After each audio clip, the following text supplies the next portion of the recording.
एक छोटे से खेत में एक जवान लड़का और उसका दादा मिट्टी खोद रहे थे।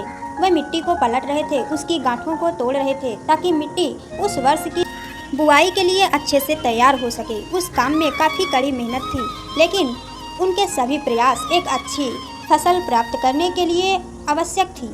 बूढ़ा आदमी अपने 70 साल की उम्र में भी अच्छी तरह से कड़ी मेहनत कर रहा था। हाँ, थकान से वो काफ़ी हद तक हाँफ रहा था। हर प्रहार के जोर से उनके माथे से पसीना टपकता था, लेकिन फिर भी वह शिकायत नहीं कर रहा था। उसका पोता, जो महाजा 70 साल का था, तंदुरुस्त और ताकतवर, वह मिट्टी को पलटने और गांठों को तोड़ने में लगती मेहनत और ताकत के लिए कोसता। फिर वहां खड़े होकर वह हाँफता और थोड़ी देर रुक जाता था। थोड़ा आराम करने के बाद एक बार फिर से काम शुरू करने से पहले शिकायत करता।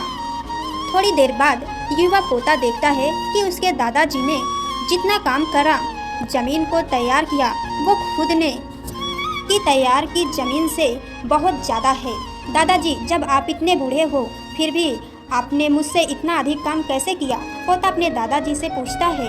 दादाजी ने उसे जो जवाब दिया उसकी उसे उम्मीद नहीं थी। जब हम किसी काम को मुश्किल मानते हैं और उसके बारे में ज़्यादा सोचते हैं तो सच में मुश्किल हो जाता है, और हम बिना सोचे जब उसे करते हैं और करते ही रहते हैं तो वो आसान हो जाता है। पोता थोड़ा अचंभित हो जाता है।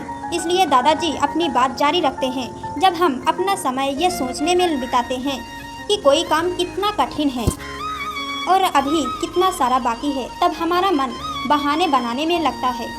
इन सभी चीज़ों के बारे में सोचना, अपने स्वयं के विचारों के बवंडर में फंसना ही उस काम को हमारे लिए बहुत ज़्यादा कठिन बना देता है।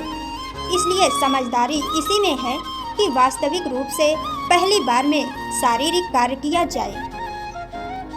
जब आप तय किए काम के बारे में ज़्यादा सोचते हैं और अपने दिमाग को नकारात्मक विचारों पर ध्यान प्रेरित करने की अनुमति देते हैं, तो आपकी गति उस काम को करने के लिए अपने आप धीमी होते जाती है।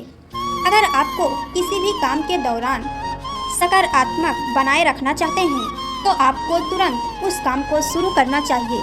और अगर देखना और सोचना है तो जितना आप आगे बढ़ें, यानी कि जितना काम आपने अच्छे से खत्म कर लिया, उसे देखें ना कि जो बाकी है उसके बारे में विचार करके ऐसा करने से एक सुखद और सकारात्मक एहसास आपको उस काम को लगातार करते रहने की ऊर्जा देता रहेगा।